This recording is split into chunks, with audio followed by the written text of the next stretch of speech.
welcome to MeowMix, the Carolina Panthers podcast. My name is Steven. My name is Jerry.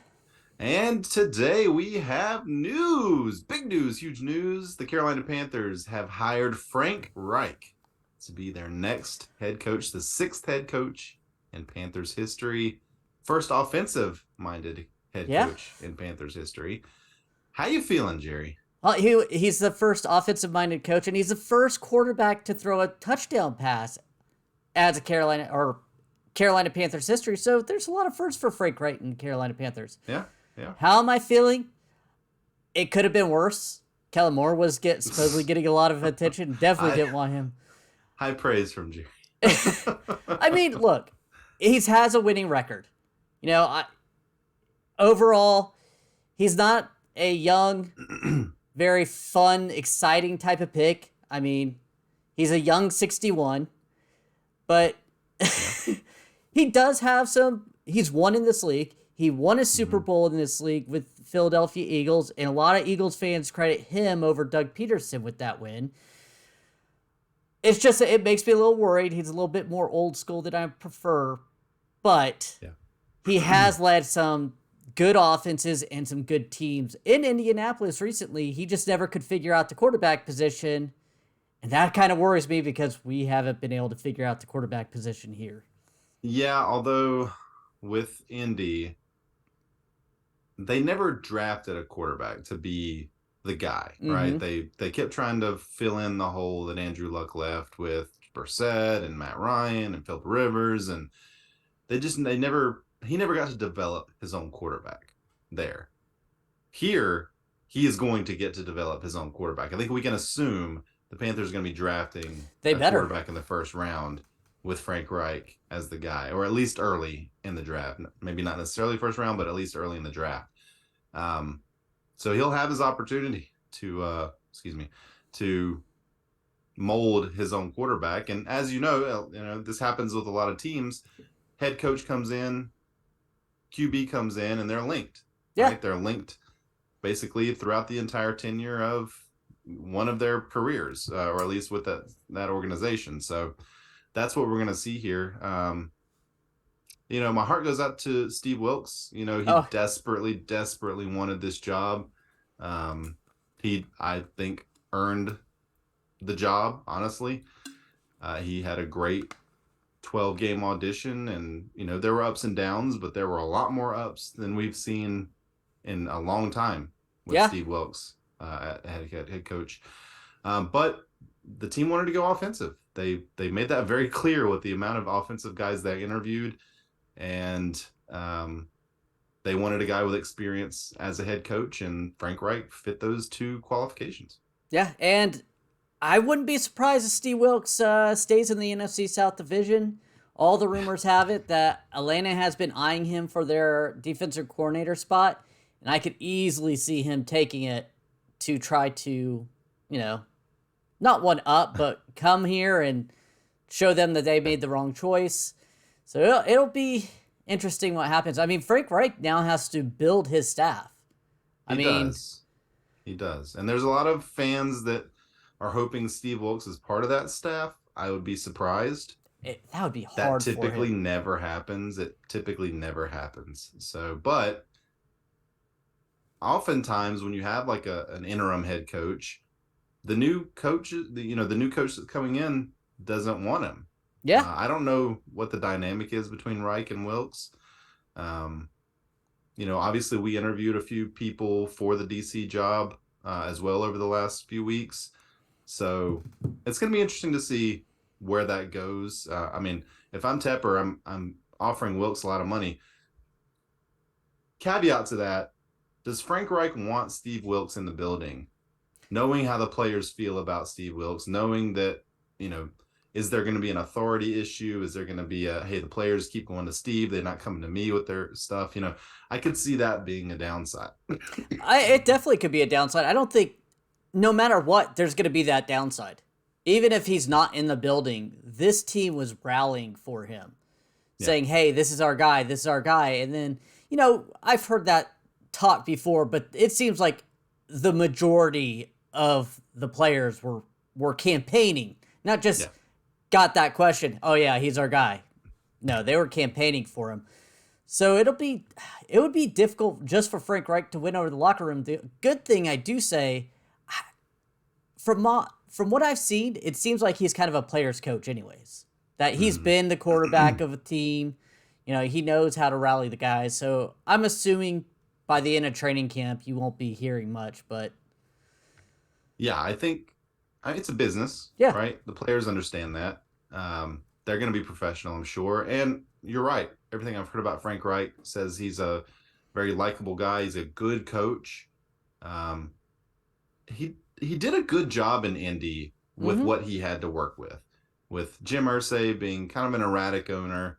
Jim Irsay dictating, I think, a lot of the moves that were made by Chris Ballard, the GM.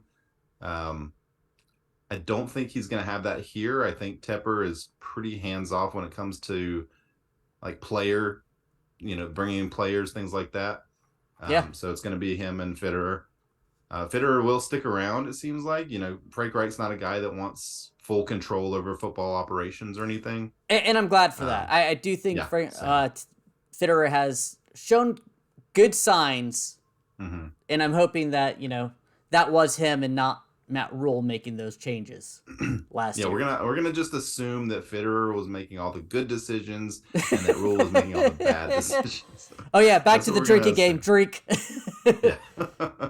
um, but yeah, I mean, I would say I'm cautiously optimistic about the Frank Reich hire.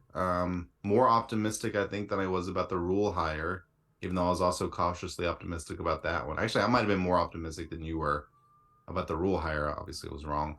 Um, but Frank Reich, again, he checks the boxes, right? He checks the boxes of what the Panthers were looking for, and I think it's going to work out. Yeah.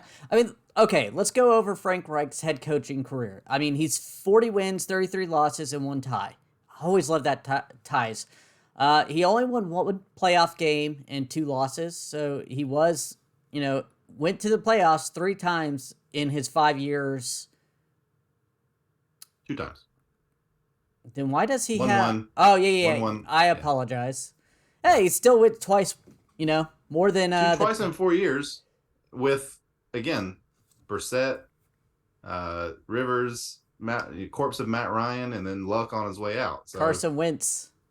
yeah, and Carson Wentz. Yeah. I mean, he started off with luck. He went 10-6 that year, and they looked Mm-hmm. really good. I remember people picking them to Super Bowl the Yeah. next year, and that's when Andrew Luck retired that year. Went 7-9 with Jacoby Brissett. Then Phillip Rivers came in. They went, let me find it, 11-5. Then Phillip Mm-hmm. Rivers retired. Then he went with Carson Wentz, went 9-8, and then this year with Matt Ryan, who looked awful. He's Yeah. 3-5-1. So Yeah. yeah, he's had some quarterbacks, man. I mean, Yeah. I think he's been a top, and I think their offenses have been top 10 except for the Brissett year too, and maybe this year, but at full seasons, I think Brissett was like their offense was 16th or something, and then the other ones were top 10. So, even with having a new quarterback every year, yeah, he's still able to put together some consistency on offense. So I think that bodes well. Again, he's going to get an opportunity here to bring in his own quarterback and start fresh, and it's a good opportunity for him, honestly.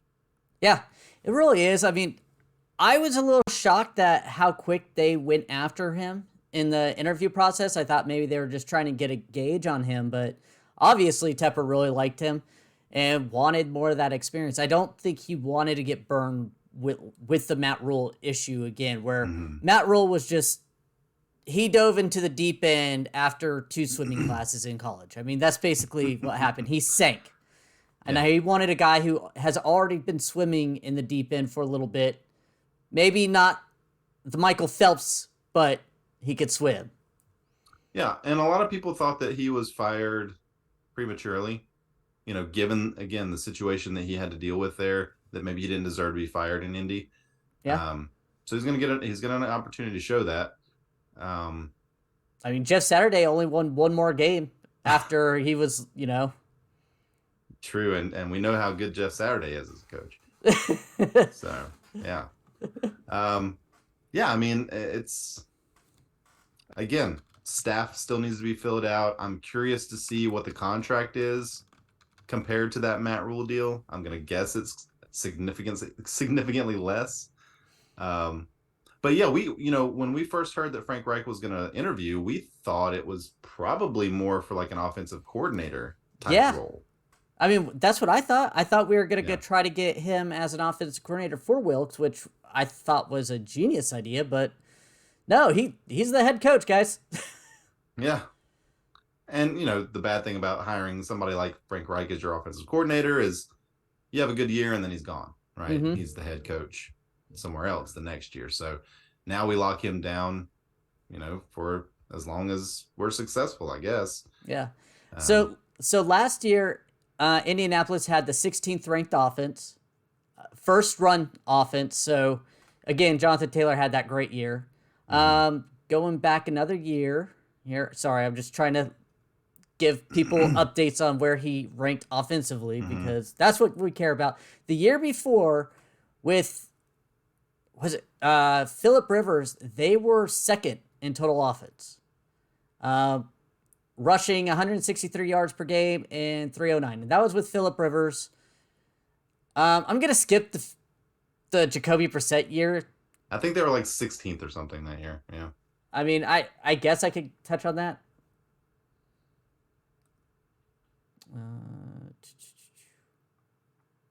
Ooh, yeah, 25th.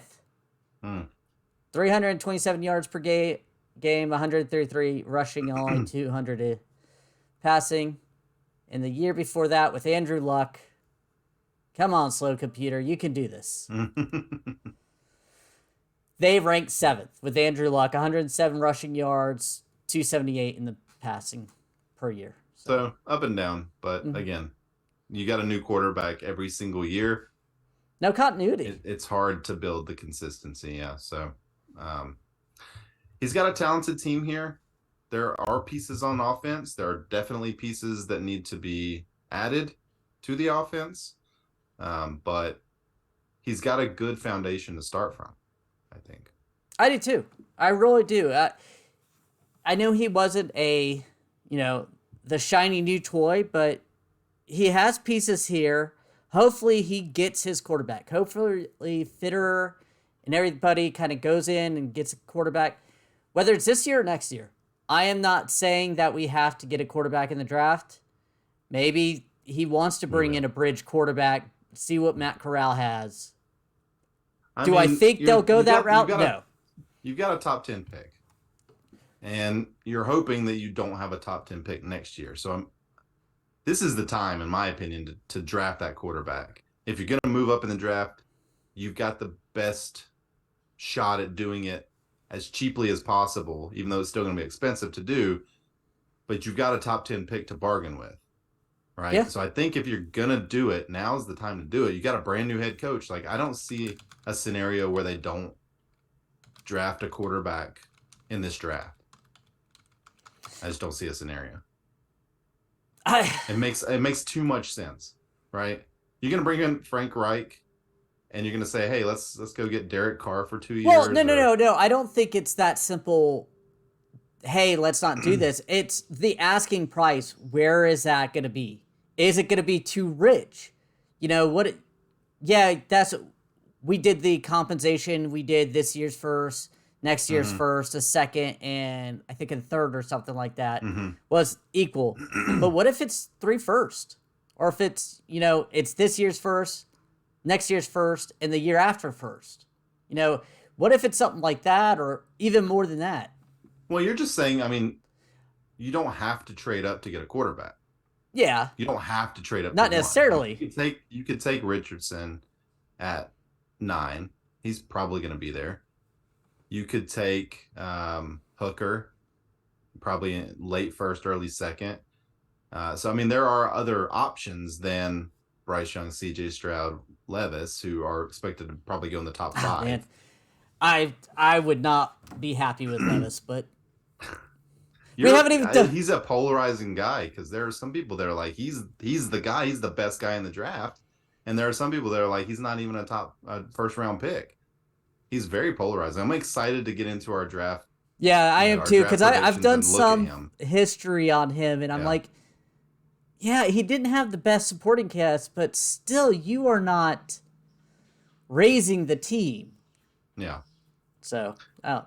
I mean, I've heard people say that he can do things with a football that nobody else in this draft can do in terms of throwing the ball. So it'll be interesting to see. Yeah. But stay tuned for that, everyone. Our draft profiles are coming, and they're coming fast. So now that we got the head coach out of the way, that kind of gives us an idea of maybe where to focus. I mean, let's go ahead and go into that. I mean, with this type of coach, I mean, we're going to be looking more at a pocket passer, I would assume. I mean, Carson Wentz was a pocket passer. You know, all of his quarterbacks are, you know. I mean, Luck had some move ability to run, but wouldn't call him a running quarterback. I mean, Wentz more in the has Aaron mobility Rodgers too. mold. Yeah. Right. More in the Aaron Rodgers mold. So yeah, which honestly, like CJ Stroud fits that perfectly. Mm-hmm. He's not a runner. He's got a little bit of athleticism. I mean, he's got a lot of athleticism, but he's got a little bit of ability to get out of the pocket when need to. He showed it in the championship game, but he's a pocket passer, 100%. Yeah.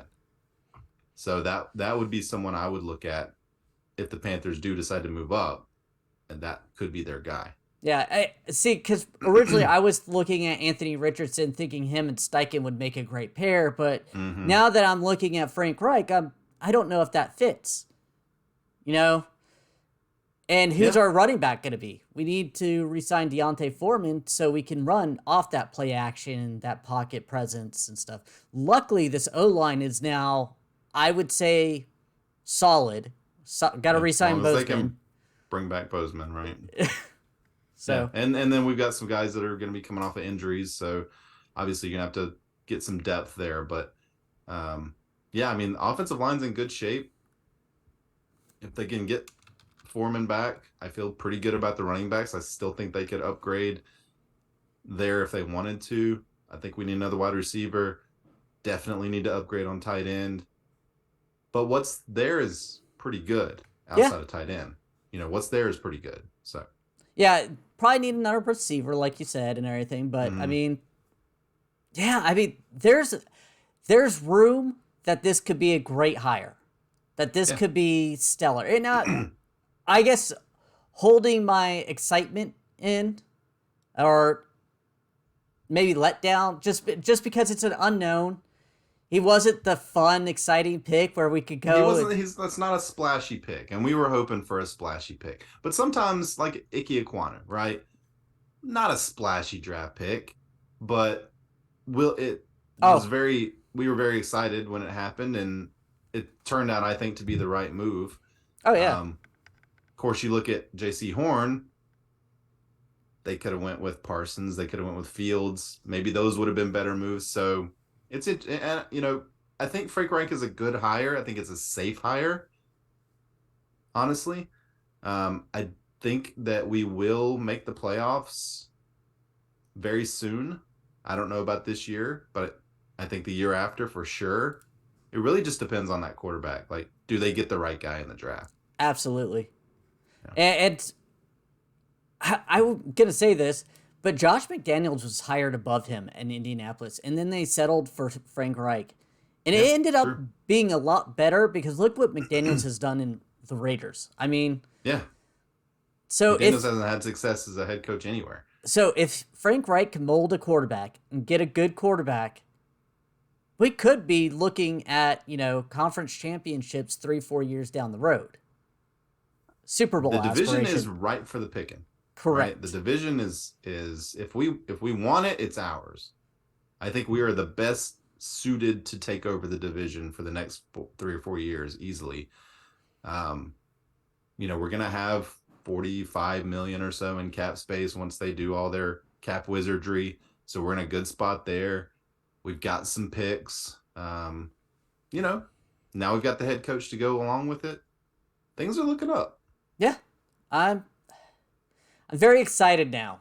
I mean, Yeah. I'm excited because now we can kind of move on from the coaching aspect. We kind of have a feeling. Do you happen to know if he runs the 4-3? I think he does. I was trying to think back to the Hard Knocks that they were I on. mean, he's an offensive guy. Imagine whatever defensive coordinator he runs, is going to depend on that. I'm not sure what his defensive preference is, but Yeah. didn't even think about that, honestly. I'm just thinking offense. And then one more quick thing is, had they hired Wilkes, again, I thought he deserved it. I thought he did a really good job with what he had this year. I don't know how, pumped up I would be if it was Wilkes. I don't know how excited I would feel. It's kind of like going back, you dated this girl and she was nice and you guys had a lot of fun. And then you kind of broke up for a brief period of time. Then you went back to her and it just wasn't really the same. Then you date the new girl and it's exciting for a little while, even if it turns out to not be the best choice. Oh, it's really absolutely. exciting for a little while, right? So that's kind of where I'm feeling right now. I'm excited about the unknown, the possibility of Frank Reich versus I think I knew what I was getting with Steve Wilkes, which could have been very good, right? Mm-hmm. But with Frank Reich, I it's the unknown. I don't really know. Hey. I have a feeling that Sam Darnold's not going to be here. Yeah. Which I'm okay with. PJ Walker's probably not going to be here, which I'm okay with. So I think there's going to be a lot of change, and I think that's good for this football team that hasn't done anything since 2015. Hey, at least we got the restraining order against our psycho ex-girlfriend who smashed our car windows and slashed our tires, and Matt Rule. She's still talking about us too. Yeah, she's still out there talking to her friends about us. That was a nice one. Yeah, I like that play. Well, any other thoughts, Jerry? No, I'm excited that we're the first domino to fall. I think it's a solid hire. Not fun, but I think it's a solid captain type of riding the ship, and hopefully, and he has great experience. And I'm really hoping if we can get the quarterback in here, we can get the pieces around. He's a good coach that he could lead us to the Super Bowl with that. I think so. I think the floor is high with him at head coach. The ceiling, maybe he's not in the stratosphere, but I think, like you said, I think he could get us to a Super Bowl, and then anything can happen there. He designed some really fun plays in that Super Bowl that he won with Philadelphia, like the Philly special, and they were doing all kinds of stuff that year. So if he can bring some of that kind of energy, then I'll be really excited. Hey, Ben McAdoo's 10 plays are over. If Ben McAdoo somehow ends up on the staff, I'm not going to be happy about that. Even if it's like QB coach or something. I don't want it. All right. I think that's going to do it for now, unless you have anything further to say. Nope. Got to get back to work. Yeah, same. We want to thank everyone for listening. If you like the show, please let your friends know. Please follow us on Twitter at MeowMix Podcast. If you have any questions or comments, you can email us at mailbag@meowmixpodcast.com. Yeah, my cat's jumping in my screen right now. It'll leave us a 5-star review with a comment on Apple Podcasts. We'll read it on our show. Please like and subscribe. Well, we'll be back soon to talk draft. And once Reich starts filling in his staff, we'll probably jump on and do some podcasts for that as well. So lots happening over the next couple months. So we'll talk about it. And until then, everybody stay safe out there and keep pounding. Wow.